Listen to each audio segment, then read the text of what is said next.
بسم اللہ الرحمن الرحیم۔ اگلا جو سوال ہے وہ یہ ہے کہ جب ہم نے زندگی میں آدم اور بنی آدم کی زندگی میں امتحان اور امتحانات کا ذکر کیا، تو کیا ایسا کوئی طریقہ ہے کہ انسان کم شدت والے آسان امتحانات کا انتخاب کر لے اور مشکل امتحانات کی طرف نہ جائے؟ اس کا جواب بھی پہلا تو یہ ہے کہ جی ہاں، ایسا طریقہ ہے، لیکن اس سے پہلے آپ کو ایک قدم پیچھے جانا پڑے گا اور آپ کو موجودہ جو ہماری زندگیاں ہوتی ہیں ان میں دیکھنا پڑے گا کہ یہاں جن چیزوں میں امتحان آسان ہوتے ہیں ان میں پھر درجات کا کیا بنتا ہے۔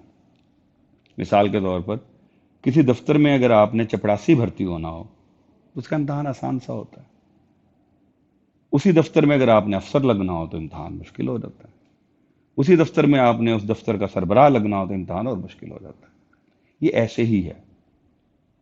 تو امتحانات کا جو میگنیٹیوڈ ہے وہ ڈائریکٹلی پروپورشنل ہے انسان کی صلاحیت سے اور اس کے متوقع جو درجات ہیں ان سے۔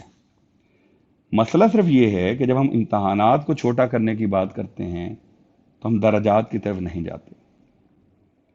عام زندگی میں جن لوگوں کے امتحانات چھوٹے ہوتے ہیں ان کے درجات بھی نہیں ہوتے، عام زندگی میں بھی نہیں ہوتے۔ اب اس سے ایک اور ضمنی سوال آ گیا میرے ذہن میں ابھی کہ جناب کسی کو غریب کیوں پیدا کیا اور کسی کو امیر کیوں پیدا کیا؟ اب صرف غربت امارت پہ رہتے ہیں، باقی موضوعات پھر کبھی صحیح، جو کہ مال کی ایک ڈائمنشن ہے۔ جس کو غریب پیدا کیا اس کا امتحان چھوٹا ہے، اس کے مسائل تھوڑے ہیں، اس کی جواب دہی کم ہے، لہذا اس کے پاس ہونے کے امکانات بھی زیادہ ہیں۔ اب یہاں الٹ ہو جاتے ہیں، ہم سمجھتے ہیں غریب پیدا ہونا شاید کوئی قباحت ہے، حالانکہ غریب پیدا ہونا اسی کانٹیکس میں آسان نہیں ہے، امیر پیدا ہونا قباحت ہے۔ جتنا مال ہوگا سب کی جواب دہی کرنی پڑے گی، جتنا کم ہوگا اتنی جواب دہی کم کرنی پڑے گی۔ پھر ایک اور ڈائمنشن بھی ہے، آپ جب امتحانات چوز کر رہے ہیں، میں یا آپ اگر ہمیں یہ اختیار مل جائے، ہم کیا کریں گے؟ ہم اپنے موجودہ ڈیٹا کی بنیاد پہ طے کر لیں گے، ہمیں کیا پتا آنے والے وقت میں کیا ہونے والا ہے، تو ہم غلط چوائس کر بیٹھیں گے۔ اس لیے اللہ تعالیٰ جب ہمیں دنیا میں بھیجتے ہیں تو ہمارا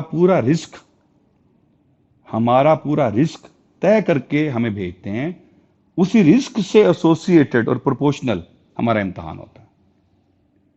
یہ فیصلہ وہ انصاف کے ساتھ کر کے بھیجتے ہیں۔ ابھی چونکہ محرم پہ گفتگو ہو رہی تھی تھوڑی دیر پہلے، تو جس امتحان سے حسین کربلا میں گزرے ہیں، میں اور آپ اس امتحان سے نہیں گزر سکتے، اس لیے ہم پیغمبر کے نواسے بھی نہیں ہیں۔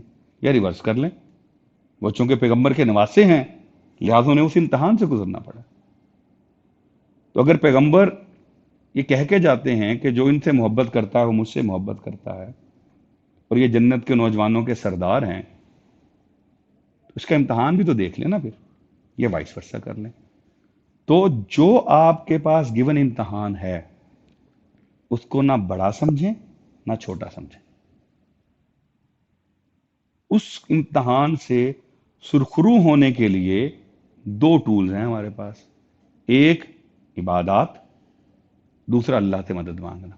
مانگتے رہیں، آپ کو وہ آپ کی استطاعت کے مطابق امتحان میں ڈالتا ہے اور پوری مدد کرتا ہے کہ آپ امتحان میں کامیاب ہو جائیں۔ وما علینا الا البلاغ المبین۔